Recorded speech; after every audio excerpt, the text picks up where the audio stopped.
जय Hind friend. Class ninth CBSE board के सभी छात्रों को जय हिंद। जी हाँ दोस्तों, आज हम लोग हिंदी बी के पेपर पर करेंगे डिस्कस। तो इससे पहले मैंने हिंदी ए का पेपर अपलोड कर दिया है, जिसे आप लोग देख सकते हैं। उसमें काफ़ी बच्चों ने अच्छे प्रकार से रिस्पांस दिया है, इसलिए मैंने यहाँ पर हिंदी बी का भी पेपर बनाया है।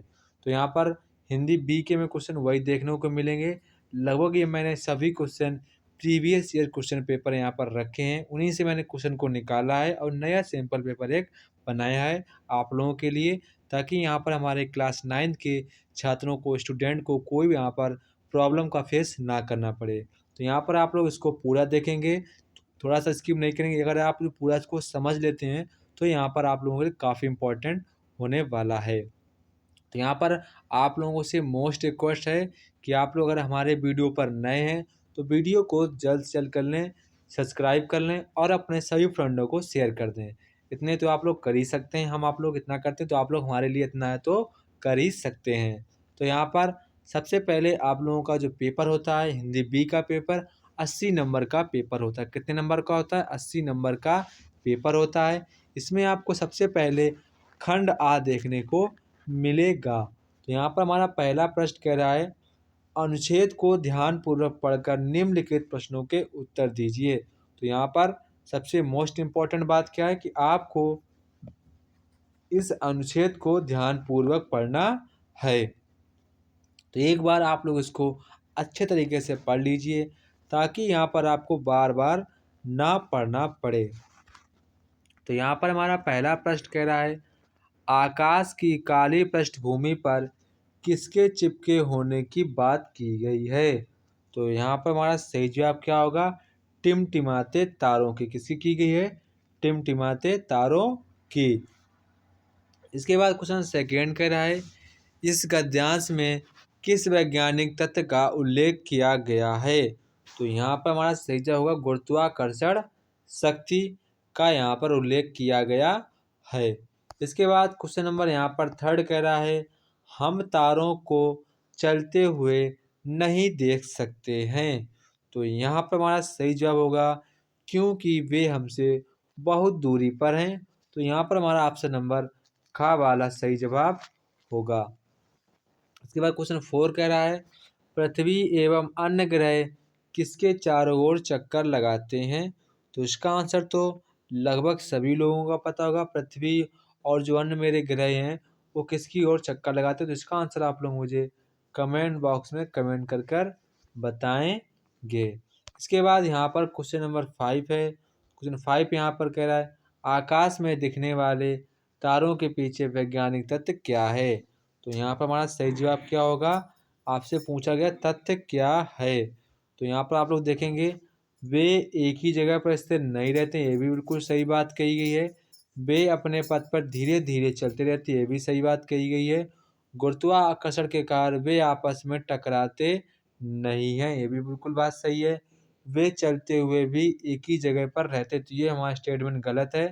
तो इसके अकॉर्डिंग यहाँ पर हमारे कितने स्टेटमेंट सही? First, second, third. तो यहाँ पर देखिए कौन से स्टेटमेंट जिसमें फर्स्ट, सेकेंड, थर्ड हो, तो वो हमारा यहाँ पर ऑप्शन नंबर खा वाला सही जवाब होगा। इसके बाद क्वेश्चन नंबर 2, अनुच्छेद को ध्यानपूर्वक पढ़कर आपको निम्नलिखित प्रश्नों के उत्तर देने हैं। तो आप लोग सबसे पहले अनुच्छेद को ध्यानपूर्वक पढ़ लीजिए, पूरा इसको आपको पढ़ना है। तो इसके बाद यहाँ पर हम लोगों को निम्नलिखित प्रश्नों के यहाँ पर आपको उत्तर देने हैं। तो यहाँ पर हमारा पहला प्रश्न कह रहा है कि निम्नलिखित में से प्रस्तुत गद्यांश का सर्वाधिक उपयुक्त शीर्षक क्या है? तो यहाँ पर आप लोग बताएं, सर्वाधिक जो आपका अनुच्छेद था इसमें सर्वाधिक उपयुक्त मतलब कि शीर्षक क्या होना चाहिए? तो क्या होना चाहिए? जहाँ पर देखो जब आप गद्यांश को पढ़ेंगे तो यहाँ पर सर्वाधिक बात जो कही गई जलवायु परिवर्तन की समस्या के बारे में बात कही गई, तो इसके अकॉर्डिंग यहाँ पर हमारा ऑप्शन नंबर खा वाला सही जवाब होगा। इसके बाद क्वेश्चन सेकेंड कह रहा है, गद्यांश में जलवायु परिवर्तन का सबसे संवेदनशील सूचक किसे माना जाता है? तो यहाँ पर सही जवाब क्या होगा? हिम नदों के पिघलने को, क्योंकि थोड़ी सी अगर गर्मी बढ़ जाएगी तो यहाँ पर जो हमारे ग्लेशियर होते हैं वो पिघलने लगते हैं। तो इसके अकॉर्डिंग यहाँ पर हमारा ऑप्शन नंबर गा वाला सही जवाब होगा। इसके बाद क्वेश्चन नंबर 3 है यहाँ पर, वातावरण में ग्रीन हाउस गैसों की मात्रा बढ़ जाने के फलस्वरूप किसकी समस्या उत्पन्न होती है? तो यहाँ पर हमारा इसका सही जवाब होगा वैश्विक प्रदूषण की। किसकी हो जाएगी? वैश्विक प्रदूषण की। इसका क्वेश्चन 4 यहाँ पर कह रहा है, समुद्र के जल स्तर में वृद्धि होने का एक प्रमुख कारण क्या है? तो यहाँ पर हमारा सही जवाब क्या हो जाएगा? तो यहाँ पर हमारा इसका सही जवाब हो जाएगा हिमनदों के स्तर का नीचे खिसकना। तो यहाँ पर हमारा ऑप्शन नंबर का वाला सही जवाब हो जाएगा। इसके बाद क्वेश्चन नंबर यहाँ पर 5 है। तो क्वेश्चन नंबर 5 पे आप लोग देखो, काफ़ी इंपॉर्टेंट है। जलवायु परिवर्तन से वैश्विक तापमान में वृद्धि हुई है। तो इसके बाद हम लोग यहाँ पर देखेंगे। इसके बाद यहाँ पर हमारा है, कह रहा है कि ग्रीन हाउस गैसों की मात्रा में निरंतर तापमान को बढ़ा देती है। तो यहाँ पर हमारा स्टेटमेंट भी सही है और रीजन भी सही है। और यहाँ पर जो हमारा रीजन है वो कथन की सही व्याख्या कर रहा है। तो इसके अकॉर्डिंग यहाँ पर हमारा ऑप्शन नंबर का वाला सही जवाब हो जाएगा। इसके बाद यहाँ पर आपको निम्नलिखित प्रश्नों के उत्तर दीजिए। तो यहाँ पर आप लोगों को शब्दों के उत्तर देने हैं। तो यहाँ पर हमारा पहला शब्द कह रहा है, जब कोई शब्द वाक्य में प्रयुक्त होता है तो वह डॉट डॉट नहीं रह जाता बल्कि डॉट डॉट बन जाता है। तो यहाँ पर हमारा इसका जो करेक्ट ऑप्शन होगा, यहाँ पर आप लोग क्या भरेंगे? यहाँ पर आप पहले वाले ब्लैंक आपको भरना होगा शब्द नहीं रह जाता है। दूसरे में आपको भरना होगा पद। क्या भरेंगे? पद बन जाता है। तो इसके अकॉर्डिंग यहाँ पर हमारा ऑप्शन नंबर खा वाला सही जवाब होगा। निम्नलिखित में रूढ़ शब्द कौन सा है?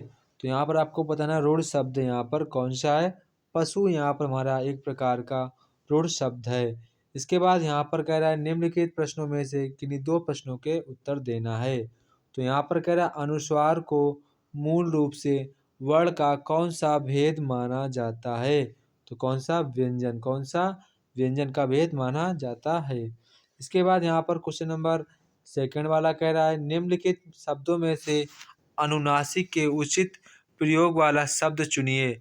पतंग, हलंत, हरिनद, यहाँ। तो यहाँ पर हमारा कौन सा शब्द होगा? यहाँ, मतलब कि यहाँ होगा। क्या होगा? यहाँ। इसके बाद यहाँ पर कह रहा है कि निम्नलिखित शब्दों में से उस शब्द को चुनिए जिसमें अनुसार का प्रयोग हुआ हो। तो यहाँ पर हमारा सही जवाब होगा संगति। क्या हो जाएगा? संगति। यहाँ पर हमारा ऑप्शन नंबर घ वाला सही जवाब होगा। इसके बाद क्वेश्चन नंबर 5 यहाँ पर कह रहा है, निम्नलिखित प्रश्नों में से किन्हीं 4 प्रश्नों के उत्तर आपको यहाँ पर देना है। तो यहाँ पर पहला प्रश्न कह रहा है, निम्न में से भिन्न प्रत्यय बताइए। तो कौन सा होगा यहाँ पर? राजकीय। क्या होगा? राजकीय। देवरानी शब्द में किस प्रत्यय का प्रयोग हुआ है? तो यहाँ पर क्या हो जाएगा? आनी। आनी यहाँ पर देवरानी में आनी शब्द का प्रत्यय का प्रयोग हुआ है। इसके बाद यहाँ पर हमारा क्वेश्चन नंबर 3 है। तो यहाँ पर कह रहा है, संपूर्ण शब्द में किस उपसर्ग का प्रयोग हुआ है? तो यहाँ पर हमारा करेक्ट ऑप्शन होगा सम। क्या होगा? सम जो मतलब की है उसका यहाँ पर उपसर्ग का प्रयोग किया गया है। दुर्भाग्य शब्द में किस उपसर्ग का प्रयोग हुआ है? तो यहाँ पर हो जाएगा दुर। तो यहाँ पर हमारा ऑप्शन नंबर ग वाला सही जवाब हो जाएगा। अतिरिक्त शब्द में से उपसर्ग और मूल शब्द अलग अलग कीजिए। तो यहाँ पर हमारा करेक्ट ऑप्शन होगा अति धन रिक्त। क्या हो जाएगा? अति धन रिक्त। तो यहाँ पर हमारा ऑप्शन नंबर ख वाला सही जवाब हो जाएगा। इसके बाद यहाँ पर हमारा क्वेश्चन नंबर 6 है। तो क्वेश्चन नंबर 6 यहाँ पर कह रहा है कि निम्नलिखित प्रश्नों में से किन्हीं 3 के उत्तर दीजिए। तो यहाँ पर बताना नायक में आपको कौन सी संधि है? तो यहाँ पर हमारी नायक में अयादि संधि होगी। कौन सी संधि होगी? अयादि। अल्पक यहाँ पर अत्यल्प में कौन सी संधि होगी? अत्यल्प में यहाँ पर हमारी संधि होगी यड़ संधि। कौन संधि होगी? यड़ संधि। उचित संधि विच्छेद चुनिए। तो यहाँ पर आपका बताना है कि प्रत्यक्ष का संधि विच्छेद क्या होगा? प्रतिधन अच्। क्या होगा? प्रतिधन अच्। यहाँ पर हमारा उसका संधि विच्छेद होगा प्रतिधन अच्। इसके बाद क्वेश्चन नंबर यहाँ पर हमारा 4 है। कह रहा उचित संधि विच्छेद चुनिए। रमेश का यहाँ पर आपको संधि विच्छेद करना है, तो रमाधन इस, तो यहाँ पर हमारा ऑप्शन नंबर घ वाला सही जवाब हो जाएगा। इसके बाद क्वेश्चन नंबर यहाँ पर हमारा 7 है। निम्नलिखित वाक्यों में से किन्हीं तीन में उचित स्थान पर विराम चिन्ह लगाइए। तो यहाँ पर आपको उचित स्थान पर विराम चिन्ह लगाना होगा। तो यहाँ पर जैसे कि पहला हमारा प्रश्न कह रहा है प्रिया लंदन, न्यूयॉर्क और फ्लोरिडा घूमने गई हो। तो यहाँ पर आपको कहाँ पर विराम चिन्ह लगाना पड़ेगा।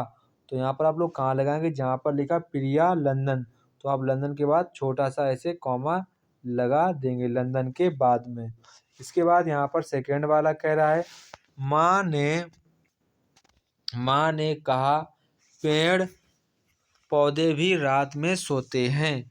तो यहाँ पर आपको क्या करना होगा, जैसे आप लोग इनडायरेक्ट स्पीच में करते हैं, तो आप माँ ने कहा के बाद आप डैश करेंगे, माँ ने कहा के बाद डैश करेंगे, पेड़ से पहले आप लोग इन्वर्टेड कॉमा लगाएंगे, इसके बाद है सोते हैं के बाद आपको इन्वर्टेड कॉमा लगा देना है। तो ये आपका विराम चिन्ह ऐसे आपको लग जाएगा।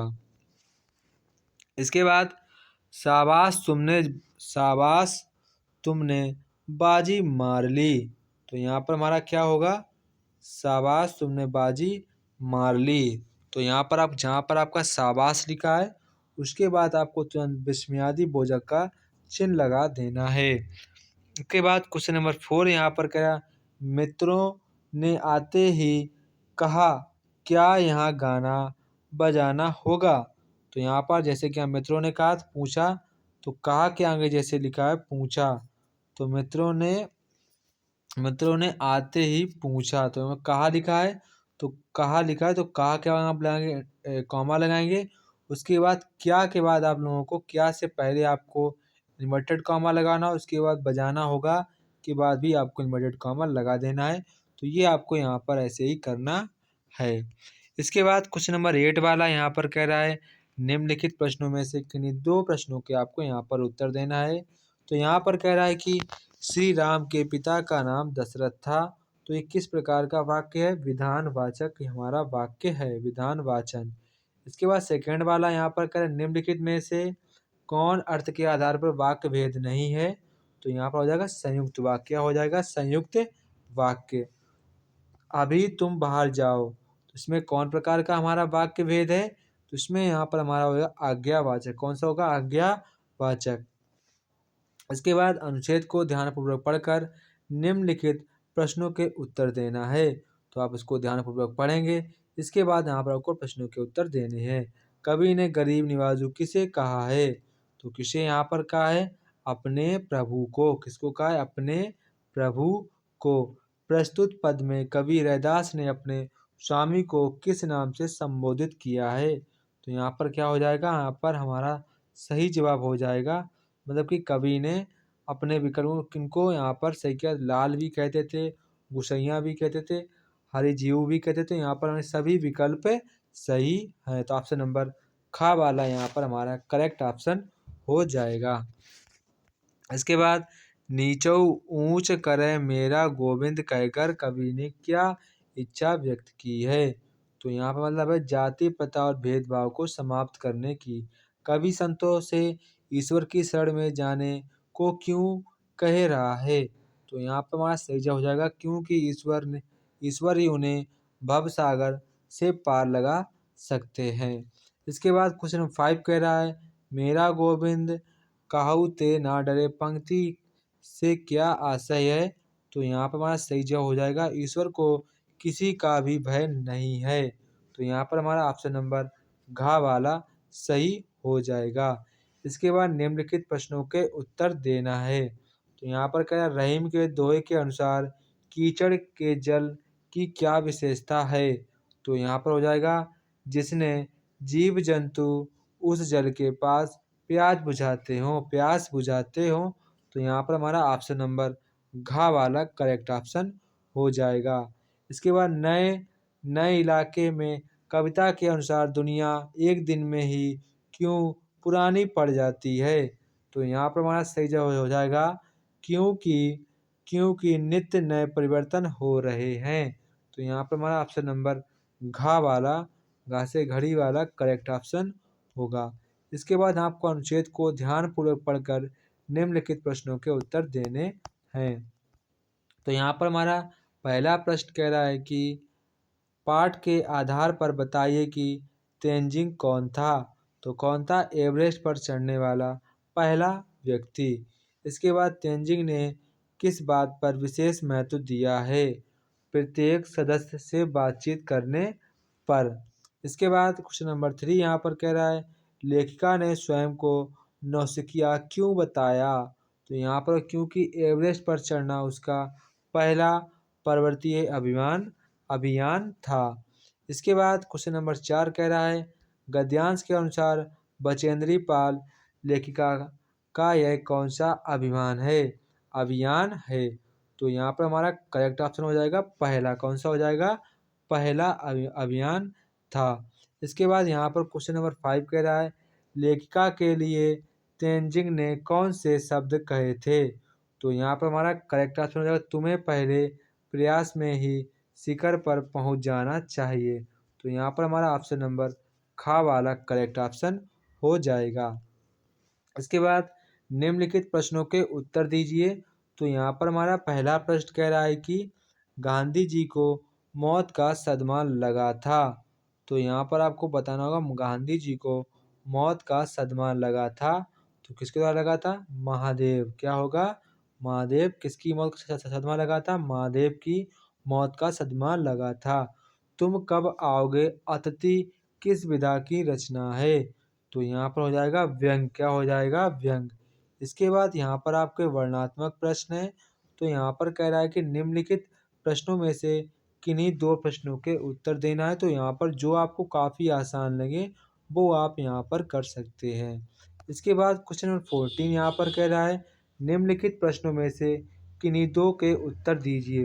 तो यहाँ पर आप 3 यहाँ दिए गए तो आपको यहाँ पर केवल 2 प्रश्नों के ही उत्तर देने हैं।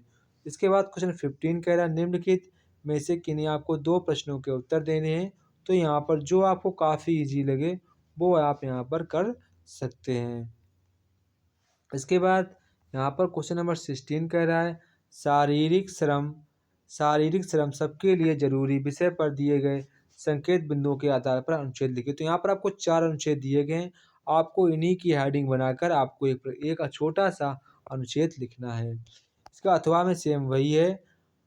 बुजुर्गों के प्रति हमारी जिम्मेदारी विषय पर संकेत बिंदुओं के आधार पर यहाँ पर अनुच्छेद लिखना है। तो यहाँ पर आपको हेडिंग बनी बनाई मिल गई। तो आपको इन्हीं हेडिंगों का प्रयोग करना है। छोटा सा आपको यहाँ पर अनुच्छेद लिख देना है। इसके बाद अथवा में यहाँ पर कह रहा है अथवा में मेट्रो रेल महानगरीय जीवन का सुगत सपना विषय पर 80 से 100 शब्दों पर अनुच्छेद लिखिए। इसके बाद क्वेश्चन नंबर 17 यहाँ पर कह रहा है आप विभूति हैं अपने मित्र तेजस्वी शंकर को राष्ट्रमंडल खेल की ऊंची कूद के लिए पदक जीतने पर लगभग 100 शब्दों की आपको बधाई पत्र लिखना है। अथवा में यहाँ पर कह रहा है अपने गलत आदतों का पश्चाताप करते हुए अपनी माता जी को पत्र लिखिए और उन्हें आश्वस्त दिलाइए कि फिर ऐसा ना होगा। इसके बाद यहाँ पर हमारा क्वेश्चन नंबर 18 कह रहा है दिए गए चित्र को देखकर यहाँ पर आपको 100 से शब्दों का एक अनुच्छेद वर्णन करना है। तो देखिए हमारा जो क्षेत्र है असम का क्षेत्र है जहाँ पर चाय की खेती की जाती है। तो आपको जस्ट इसी के बारे में लिखना है। इसके बाद क्वेश्चन नंबर 19 कह रहा है बस में किसी अपरिचित से मित्रता करते हुए यात्रियों के बीच को संवाद लिखना है। इसके बाद अथवा में यहाँ पर कह रहा है विकास के मॉडल हाईवे मॉल मल्टीप्लेक्स विषय पर शिक्षक और छात्र के बीच परस्पर संवाद को 50 शब्दों में लिखना है। तो ये था हमारा क्लास 9 का हिंदी पेपर बी। मतलब कि हिंदी बी का पेपर था। अगर आपको वीडियो अच्छी लगे तो वीडियो को लाइक सब्सक्राइब शेयर अवश्य करें। जय हिंद दोस्तों। फिर मिलते हैं अपने नेक्स्ट वीडियो में। तब तक कि आप सभी लोगों को जय हिंद।